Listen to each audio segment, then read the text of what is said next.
সারা ভারত পঞ্চায়েত পরিষদের ত্রিপুরা রাজ্য কমিটি গঠন করা হয়েছে। রাজ্য কমিটির সভাপতি হিসেবে নিযুক্ত হয়েছেন বিধায়ক বীরজিৎ সিনহা। তিনি মঙ্গলবার আগরতলা প্রেস ক্লাবে এক বৈঠকের পর রাজ্য কমিটির ঘোষণা করেন। তবে এই কমিটি পরিবর্ধন হতে পারে। রাজ্য কমিটিতে সভাপতি বীরজিৎ সিনহা ছাড়াও 17 জন সহসভাপতি, 14 জন সাধারণ সম্পাদক, 17 জন সম্পাদক এবং 21 জন এক্সিকিউটিভ মেম্বার রয়েছেন।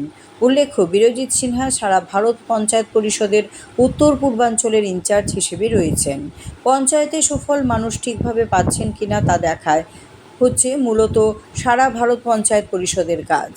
1958 সালে এই পরিষদ গঠিত হয়েছে। উপস্থিত সাংবাদিক বন্ধুরা, আজকের এই আগরতলা প্রেস ক্লাবে একটা প্রেস মিটের আয়োজন করেছি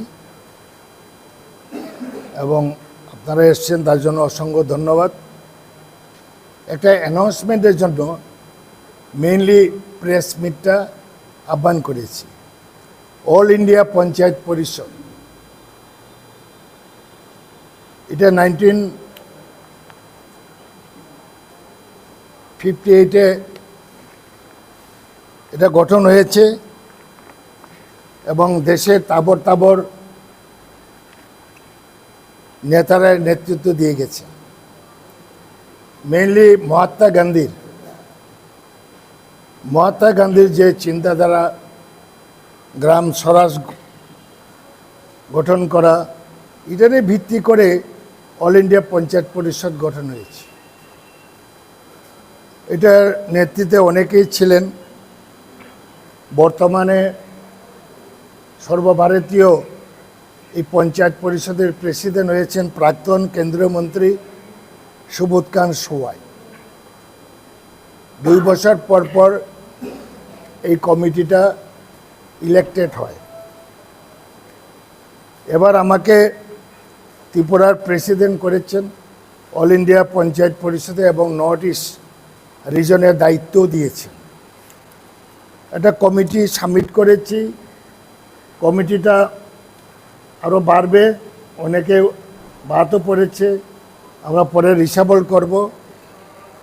এই কমিটিটা অ্যাপ্রুভাল দিয়েছে 17 জন ভাইস প্রেসিডেন্ট, জেনারেল সেক্রেটারি 14 জন, সেক্রেটারি 17 জন, এক্সিকিউটিভ মেম্বার 21 জন, মিডিয়া ডিপার্টমেন্ট চিফ করা হয়েছে কল্যাণ মির্ধা এবং ডিস্ট্রিক্ট 8টা ডিস্ট্রিক্ট, প্রশাসনিক ডিস্ট্রিক্টে 8টা প্রেসিডেন্ট অ্যানাউন্স করা হয়েছে।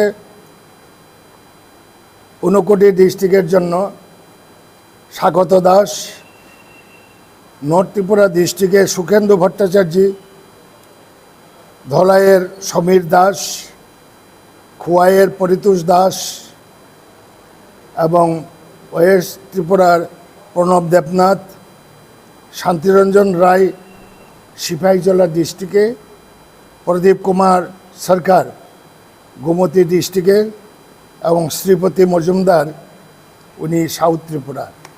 এবং কিছুদিনের মধ্যে আমরা ডিস্ট্রিক্ট কংগ্রেস কমিটি পূর্ণাঙ্গভাবে আমরা তৈরি করব এবং 60টা বিধানসভা কেন্দ্রে 60টা কমিটি হবে এবং আগামী দুর্গাপূজার আগেই স্টেট কমিটির প্রথম মিটিং হবে। এবং এটা মূল উদ্দেশ্য হচ্ছে যে পঞ্চায়েত ব্যবস্থা যে আছে,